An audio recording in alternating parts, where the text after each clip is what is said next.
Jamaah oh jamaah, alhamdulillah. Alhamdulillahirrabbilalamin, kembali lagi di Islam itu Indah, masih di tema kita pagi hari ini tentang nasihat Rasulullah yang membawa wanita ke surga. Nah sekarang saya mau ngajak jamaah yang ada di rumah, ada sebuah tayangan nih, kadang-kadang kalau anak itu dapat nasihat dari orang tua itu susah. Tapi kadang-kadang juga ya bisa dapat hidayah dari temennya. Nah seperti tayangan yang berikut ini nih.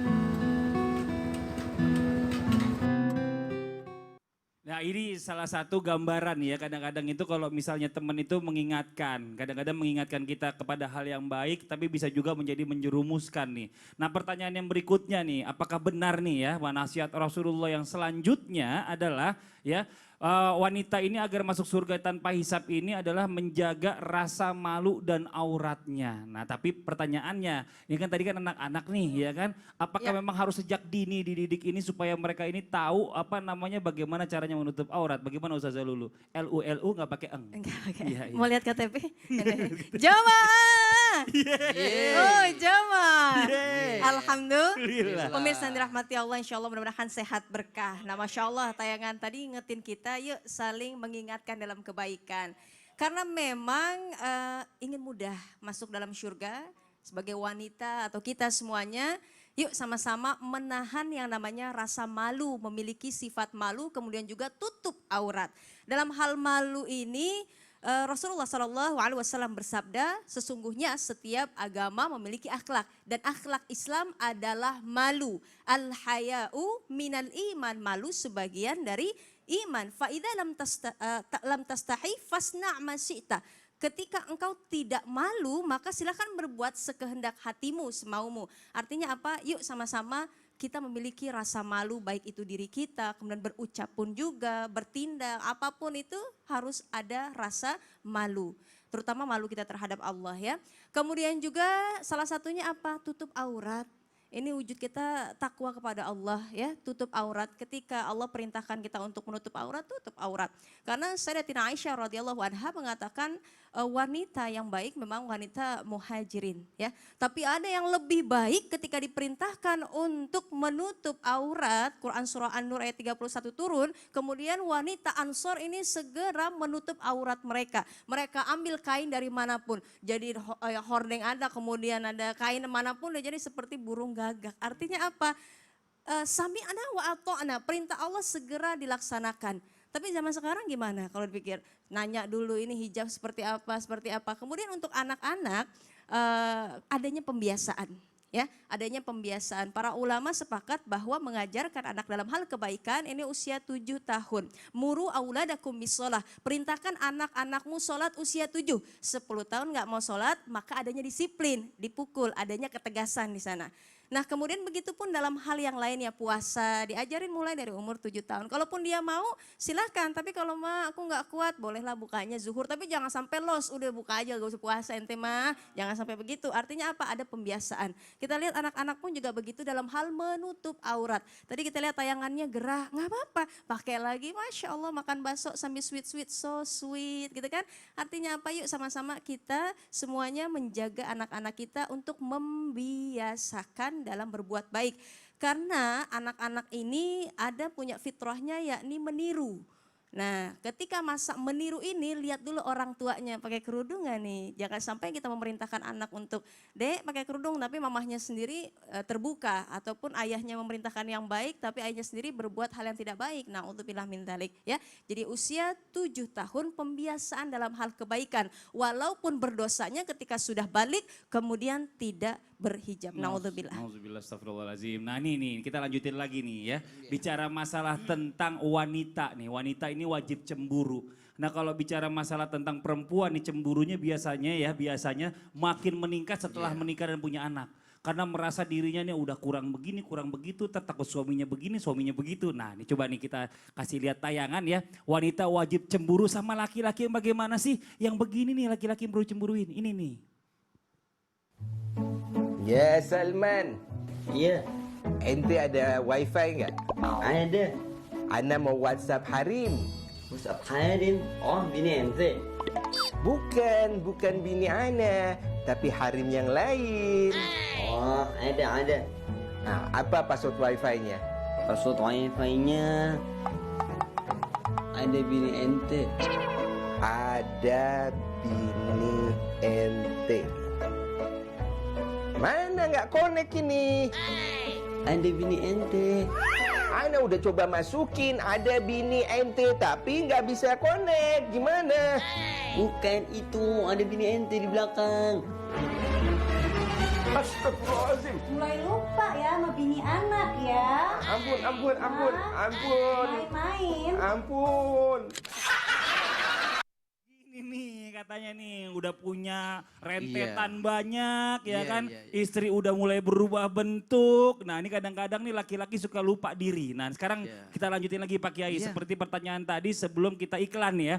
Apakah benar nasihat Rasulullah selanjutnya untuk wanita agar masuk surga dengan mudah tanpa hisap adalah memiliki rasa cemburu. Kalau misalnya seorang istri cemburu sampai marah-marah gara-gara kelakuan suami kayak tadi tuh. Itu gimana tuh? Dia dosa nggak nih malakinya durhaka nggak malakinya nih? Mohon izin penjelasannya Pak Kiai silakan. Bang Fadli tergantung. Tergantung apa tuh Pak Kiai? Sebab kalau cemburu yang memang positif itu karena mahabbah. Betul. Karena cinta dan itu kodrat. Nah, Naluri. betul. Tetapi kalau seandainya cemburu tanpa ada bukti itu suuzon a priori pakai Islam ya. A priori sehingga timbulnya fitnah asyaddu minal qatl. Dulu Rasulullah pernah dicemburui oleh seorang istri tersayang bernama Sayyidatina itu Aisyah. Sayyidah Aisyah itu dia cemburu kenapa kok Rasulullah sebut kata Khadijah terus. Khadijah. Sampai Rasulullah merundukkan kepala waktu itu. Kenapa? Bahwa aku tidak tergantikan. Khadijah enggak tergantikan di hatiku. Terang-terangan. Dan Aisyah tambah cemburu terus. Kenapa? Sebab dialah demi Allah katanya. Dialah orang yang pertama dia beriman kepada Allah dan kepadaku dikala orang ingkar kepadaku. Yang kedua dialah yang percaya kepadaku dikala orang mendustai aku. Ya. Dan dialah orang yang menghabiskan harta bendanya Khadijah untuk berdakwahku agama Allah dikala orang menghindar dan pelit bakhil. Tapi yang keempat dialah orang yang melahirkan anak-anakku. Bertaruh antara mati dan hidup. Dialah Qasim, Abdullah, Zainab, Ruqayyah, Ummi Kulsum. Yang terakhir adalah Siti Fatimah. Ya Rab. Dan waktu itulah aku terbayang. Ternyata pada saat ini para pemirsa Indonesia. Allahu Akbar. Bahwa aku terbayang Siti Khadijah. Akhirnya Nabi Muhammad menatap wajah Aisyah. Aisyah pun merundukkan kepala. Nabi tambah air mata berlinang. Dan Aisyah pun menangis waktu itu. Dipegang dagu Aisyah. Dipegang hidungnya Aisyah. Tersenyum Aisyah dan minta maaf. Rasul, aku salah interpretasi. Aku salah kaprah. Dan aku salah cemburu. Engkau benar, wahai Rasulullah. Ya Aisyah, ya Humairah. Kini dia telah tiada. Kini Khadijah telah tiada. Aku teringat perjuangannya. Berpelukanlah kedua insan Rasulullah dan Aisyah berpelukan. Maafkan wahai Rasulullah. Begitu cemburu nasihat Rasulullah yang membawa wanita ke surga. Itulah Nabi Muhammad bersama Siti Aisyah. Allahu Akbar. Para pemirsa, mari sama-sama. Jangan menjadi cemburu buta. Enggak boleh kita, maaf, suuzon kepada sang suami. Suami suuzon kepada sang istri. Mudah-mudahan ini suri tauladan, Allah. contoh yang terbaik buat kita semua Ya. sebagai umat Rasulullah Nabi Masya Muhammad Allah. Sallallahu Alaihi Allah Wasallam. Demikian. Ya, terima kasih banyak jazakallah khairan katsiran ya Amin, Pak Kiai. amin. Bicara masalah tentang cemburu ini memang diperbolehkan cemburu, cuma ada adabnya, ada batasannya. Bukan berarti cemburunya ini Betul. menjadi cemburu buta yang nggak jelas nih juntrungannya timbulnya katanya. fitnah Fitnah. nanti. Kalau Ya. mahabbah itu perlu. Perlu cinta mengawasi. Karena iya. dasarnya Pak Kaisam tadi mensitir Betul. anfusakum wa Ahlikum ahlikum nar. nar. Jaga dirimu Iya. dan keluargamu daripada Betul. api neraka. Laki-laki nggak bisa dilepas begitu aja, kelayapan terus itu bahaya juga Iya, ya kan? iya, Ini iya. nih kita lanjut lagi nih buat jamaah yang ada di rumah nih ya. Tadi habis mengharukan, bahkan nih kita coba hibur lagi jamaah. Iya. Tapi menghiburnya bukan hibur yang seneng nih, menghibur yang serem. Kenapa? Ada seorang anak nih, anak wanita lagi, tega membunuh ayahnya karena dibangunkan sholat asar. Ini tayangannya nih.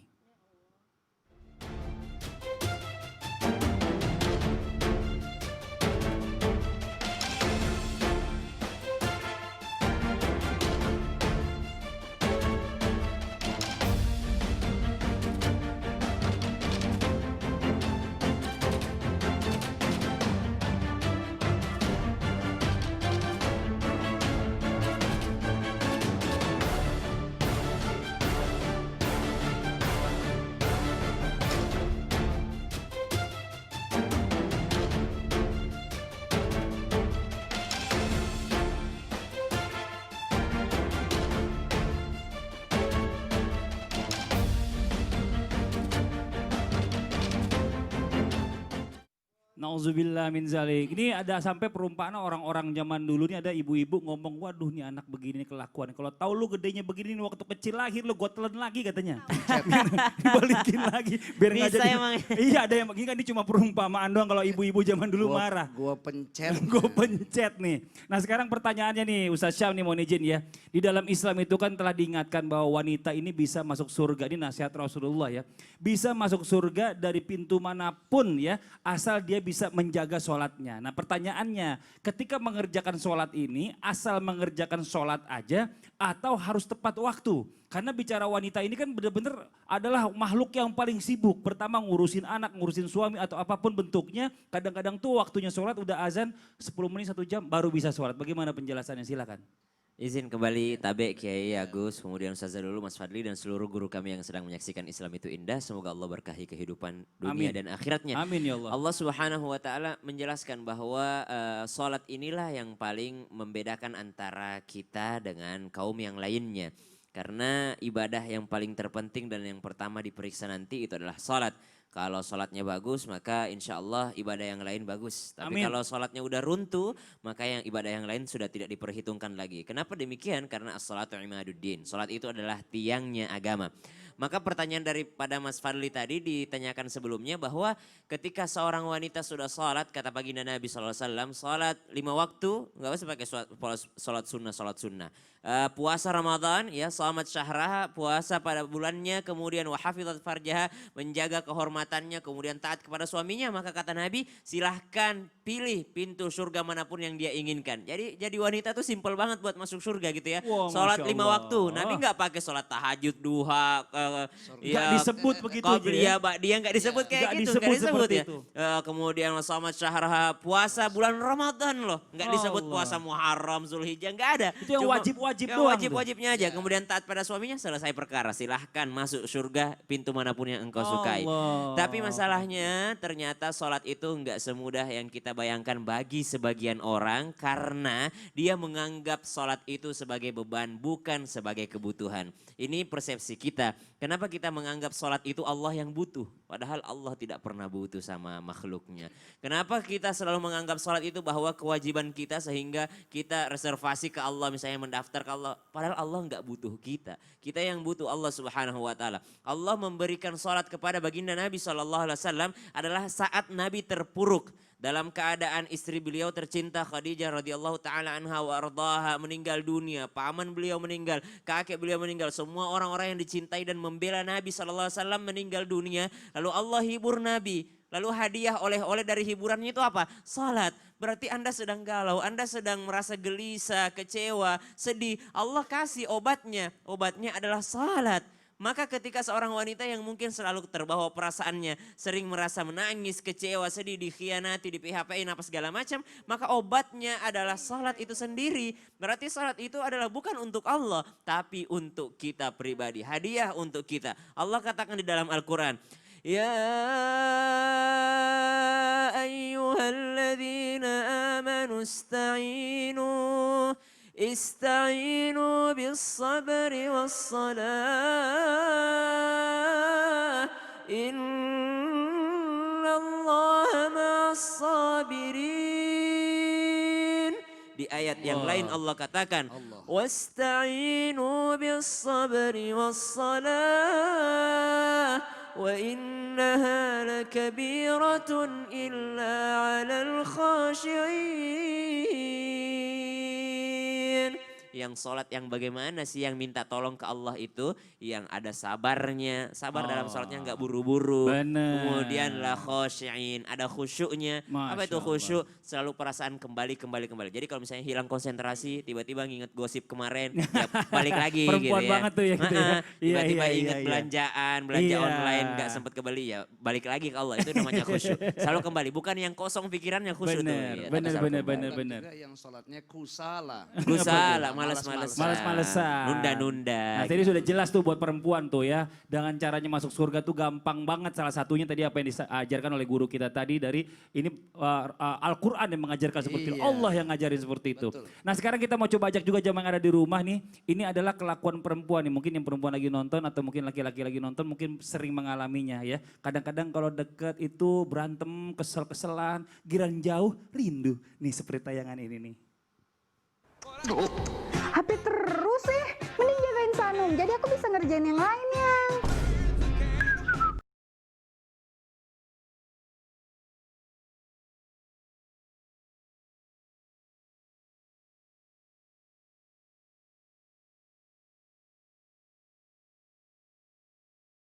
Ya, badan Ama Sanum, gak ada yang peka di sini Sanum. Iya, gak ada yang peka ya nak. Yang, kamu kapan balik?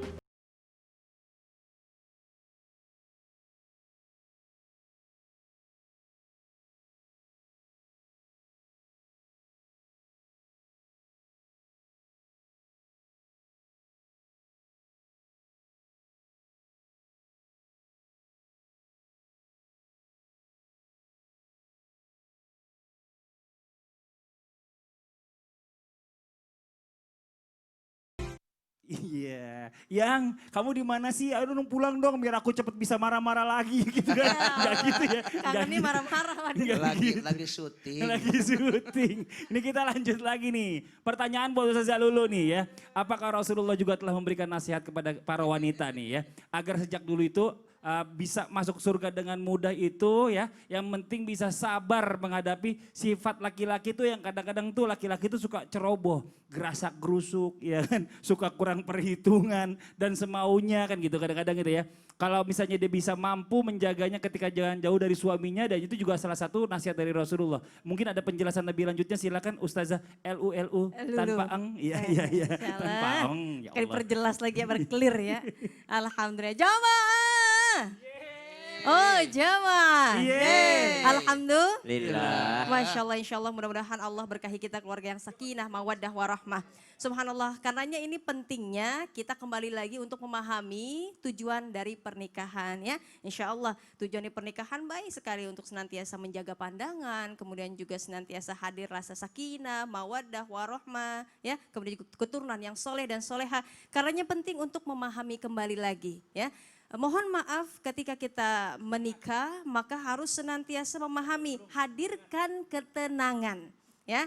Jangan sampai ketika suami tadi lagi bersama kemudian nyinyir mulu bawaannya ya.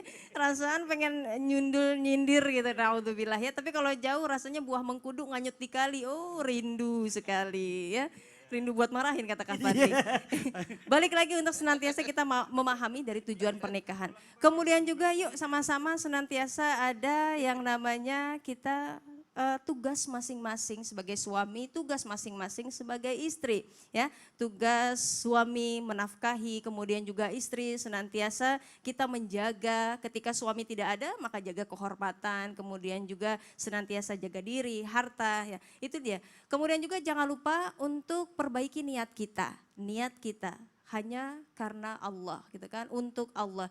Jadi tidak ada yang namanya rasa gondok, rasa dengki, rasa jengkel dalam diri karena tujuannya kembali kepada Allah ya. Wa ma umiru illa liya'budullaha mukhlishina lahuddin gitu kan. Kita tidak disuruh untuk menyembah Allah kecuali murni taat kita kepada Allah. Jadi ketika sesuatu kembali kepada Allah, maka jatuhnya adalah oh iya, kita datang dari Allah, kembali kepada Allah, maka niatkan ikhlas segalanya. Kemudian juga ada yang namanya kita saling terbuka, saling jujur. Ketika berjauhan gitu kan, ada Betul. rasa rindu, kemudian harus ada kejujuran di sana. Kejujuran. Keterbukaan di sana Benar. gitu kan. Wajar kalau misalnya istri nanya, ini bang lagi di mana bang gitu kan, aneh tunggu di sini bang gitu kan. Makanya harus senantiasa, oh laporan sih ya, ada laporan. Iya, Tapi benar. banyak kan seorang istri kalau pergi, bukan izin dulu, lapor dulu baru izin. Bang udah di mall lah, nggak izinnya kapan gitu kan. Makanya harus ada terbuka dan juga senantiasa jujur. Kemudian juga yuk sama-sama kita saling toleran, menghormati. Sejatinya laki-laki adalah pemimpin, bahasanya pilih yang terbaik. Kemudian senantiasa kita jaga amanahnya, insya Allah mudah-mudahan hidup kita Masya senantiasa Allah berkahi. Amin, amin ya Rabbal Alamin. Nah juga buat jadi istri jangan kebanyakan ngomel Pak Kiai ya. Bang Fadli itu namanya Iya. suami-suami takut Istri. dosa. Oh takut dosa, takut Jadi dosa. takut, Oh iya kita Ustazah Lulung sih ya. diikutin aja. Ustazah Lulung, Ustazah Lulu. Iya, keterusan tuh kan. Ini buat jamaah yang ada di rumah nih ya. Aduh. Jangan kemana-mana. Setelah ini Iya, kita akan iya. lanjutkan lagi. Masih ada segmen Ensiklopedia Islam yang akan dibawakan oleh guru kita Ustadz Syam. Dan juga nanti kita akan berdoa bersama nih ya. Dipimpin oleh guru kita Kiai Haji Agus Amin. Dermawan ya. Insyaallah. Agar berdoa nih kita bersama-sama. Agar selalu Allah berikan keberkahan dalam kehidupan kita. Baik di dunia dan di akhirat. Amin. Dan juga kita dimudahkan untuk masuk ke jannahnya Allah. Amin ya Rabbal Amin. Alamin. Setelah yang satu ini jangan kemana-mana. Jangan pindah-pindah channel. Tetap di Islam itu Indah. Jamaah, oh jamaah. Alhamdulillah. Alhamdulillah.